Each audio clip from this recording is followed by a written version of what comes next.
Buenos dias from San Gervasi. This is the Rorschach Spain update from the 26th of June, 2025. Quick summary of what's going down in Spain.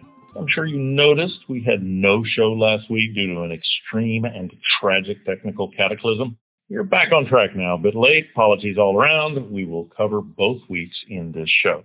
First up, on Sunday the 22nd, Spain secured an exemption from NATO's new defense spending target of 5% of its GDP. Despite growing international pressure, particularly from U.S. President Donald Trump, President Pedro Sanchez confirmed Spain would maintain its defense budget at 2.1% of GDP. Agreement with NATO allows Spain to avoid aligning with the significantly higher target which Trump had urged allies to meet. Sanchez noted that the exemption was put in place so that Spain could prioritize its domestic fiscal policy, that is, focus on spending the money elsewhere. The exemption comes amid wider debate over military expenditures within NATO and tensions with Russia. Next up, on Monday the 23rd, José Manuel Álvarez, Spain's foreign minister, announced that he would request the EU Council to immediately suspend the EU-Israel Association Agreement, citing human rights violations in Gaza. The agreement is a treaty that strengthens trade and political ties, giving Israel preferential access to EU markets. Álvarez also said he plans to push for an arms embargo on Israel and sanctions on individuals obstructing an end to its war in Gaza and a possible two-state solution. In response, Italian Foreign Minister Antonio Tajani said that they strongly opposed Spain's decision while emphasizing that Rome supports maintaining dialogue with Israel and believes suspending the agreement would be counterproductive. Now, an update from a previous show story, the Koldo case. On Monday the 23rd, José Luis Ábalos, the former PSOE Spanish minister, denied any involvement in the public corruption scheme during a Supreme Court hearing. For context, the Koldo case involves officials illegally using public money to purchase masks during the COVID-19 pandemic. The case has undermined trust in Spain and the ruling party and has jeopardized the careers of key government figures. For his part, Ábalos said that he didn't recognize himself in any of the incriminating audio recordings, which were allegedly made by his former advisor, Koldo Garcia. And they allegedly linked Ábalos, former PSOE party official Santos Cerdán, to contract rigging and influence peddling. Ábalos' denial challenges key evidence, complicates the investigation, and could potentially weaken the prosecution's overall case. Wait to see what President Sanchez has to say when he faces the court on Monday the 30th. With the Socialist Party in the midst of corruption allegations, it's no surprise that a recent report by news outlet Reuters has put politics as the main source of disinformation. Reuters Institute's digital news report, released on Tuesday the 17th, revealed that just over 50% of Spaniards see national politicians as the main source of disinformation, 10 percentage points above the global average and on par with the United States. As well as distrusting politicians, 48% of respondents said that they viewed influencers as a threat to truthful information. Though this concern is more common among older people, 57% of people over 65 versus 30% of young adults aged between 18 and 24. The report showed that news fatigue is rising, with 40% globally avoiding news due to emotional stress or information overload.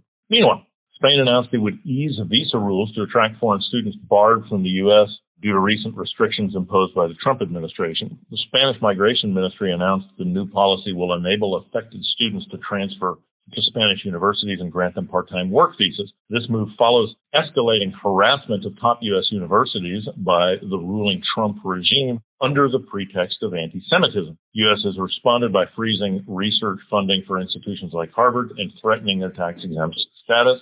Spain and other European countries have now started to boost research grants to lure displaced academic talent.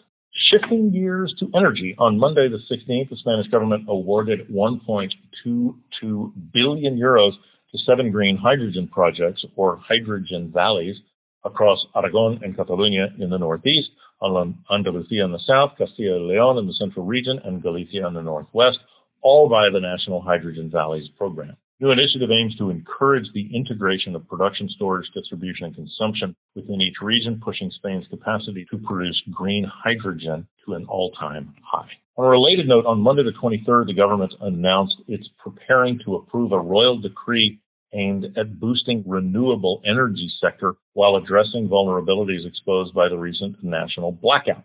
Draft law proposes measures to encourage energy storage, extend deadlines for solar and wind projects, simplify bureaucratic procedures, and allow better control of renewable output. The new decree would also promote electrification by facilitating electric vehicle charging infrastructure and heat pump installation. Nearly 2 months on from the electrical blackout that left Spain and Portugal in darkness, on Tuesday the 17th, the central government presented a report placing blame on its partly state-owned grid operator, Red Eléctrica, for miscalculating power needs and failing to activate backup thermal plants. Recall that on the 28th of April, a major power blackout hit the Iberian Peninsula, disconnecting Spain from the European electricity grid for several hours. The outage disrupted transport, closed schools and businesses, stranded people across urban and rural areas. The delayed explanation has triggered political backlash, with, predictably, opposition leader Alberto Núñez Feijóo blaming the government's push for renewables and its rejection of nuclear energy. However, officials maintain that the outage was unrelated to Spain's renewable energy policies. Sunday the 15th, anti-tourism protests took place across Spain, Italy, and Portugal as locals demanded limits on mass tourism, highlighting rising frustration over tourism's impact on housing, cost of living, and local culture. Barcelona protesters took to using the now symbolic water pistols to target tourists. Campaigners argue that short-term rentals like Airbnb are pushing residents out of their homes and overcrowding cities.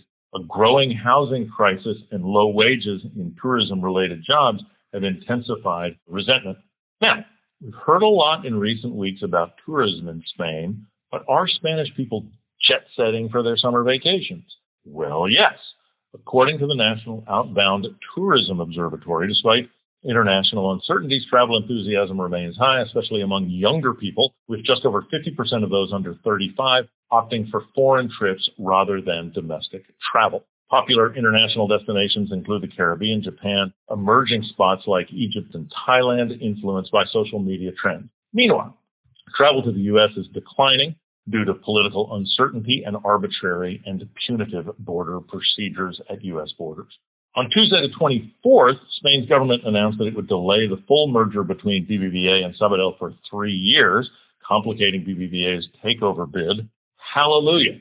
While the takeover has gone ahead to be fully merged, Economy Minister Carlos Cuerpo said that both banks must follow certain conditions by operating independently over the next 3 years, maintaining separate assets, management, and operations. The government imposed these conditions to protect public interest, including support for small businesses. BBVA initially launched its bid to take over Sabadell in May 2024, receiving approval from both the European Central Bank and Spain's competition regulator. How Spain's competition regulator could have approved this clearly monopolistic move is not clear to anybody. From banking to cybersecurity, on Tuesday the 24th, the central government invested in Quantix Edges, a private tech firm to establish a cybersecurity and microelectronics hub in Murcia in southern Spain. The initiative has an initial budget of 40 million euros from government spending. It aims to advance quantum technologies, secure data chips, and digital identity systems. The project has also received close to 20 million euros from the Ministry of Digital Transformation, bringing total funding to around 60 million euros. Quantix represents a strategic effort to strengthen Spain's cybersecurity capabilities and reduce dependence on foreign technology. Late last week, Teresa Ribera, the EU's climate chief, fought hard to save a law targeting corporate greenwashing, pushing back against internal opposition within the European Commission.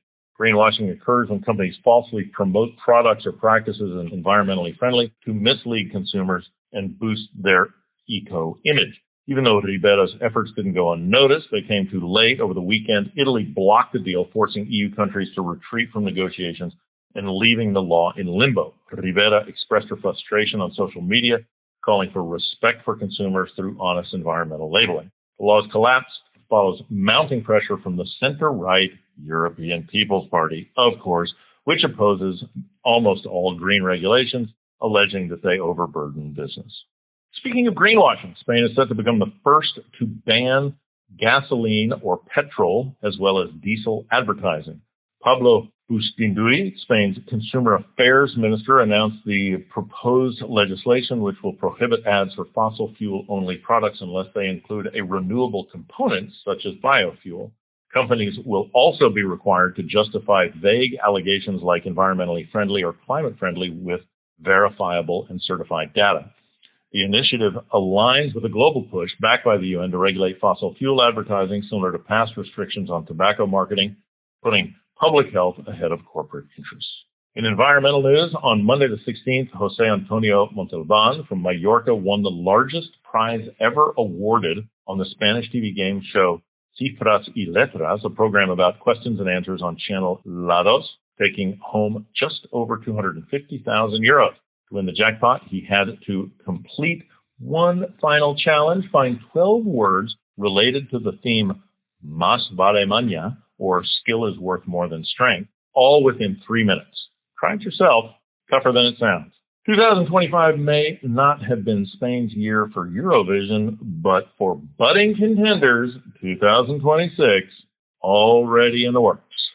On Friday the 20th, BBVA, Spain's national broadcaster, opened the song submission window for Benidorm Fest 2026, the country's national selection for Eurovision. About 20 original songs will qualify for the live shows, with around 6 more placed on a reserve list. The winning act from Benidorm Fest will receive 150,000 euros from BBVA, but if you're thinking of applying, know that artists and composers can only submit entries until the 24th of September. PB to books. Spain's publishing sector has fully recovered from the 2008 financial crisis, reaching a turnover of 3 billion euros in 2024, matching pre-crisis levels. This marks an 11-year period of steady growth, with a 39% increase since 2014, based on information from the Federación de Gremios de Editores de España. In 2024, almost 195 million books were sold, an almost 6% increase from 2023. Digital formats also grew, with ebooks just over 8% and audiobook sales skyrocketing by 40%. Sector produced over 85,000 titles, with a notable increase in children's and young adult books. This resurgence has been dubbed the Spanish phenomenon by publishers and the media, reflecting strong demand and expanding international markets. To close this edition, if you thought the Benidorm Fest was a big opportunity, this next story is even bigger. BBVA Association of Devotees of the Heart of Jesus, a Catholic association in Madrid, is planning to build the world's largest statue of Jesus Christ by 2030 in the west of the city near Boadilla del Monte. The statue, called the Sacred Heart, will stand at 37 meters, 121 feet tall, and 60 meters, or 190 feet, arm span, surpassing Rio de Janeiro's Christ the Redeemer at 30 meters, or 98 feet, and the Encantado Cristo Protector at 36, or 118 feet, both in Brazil. Estimate is the project will cost around 17 million euros, will be funded mostly through donations. Once it's finished, the statue will house a chapel with a mechanical heart that lowers daily for worship and glows at night. And that's it for this week. Thanks for joining us. Want to join the team as an Ocean Update writer? Reach out to info@rorschach.com with Ocean Writer position in the subject line and a short note on why you'd be excited to be a part of the team. Don't miss full job description. It's in the show notes. Hasta la próxima.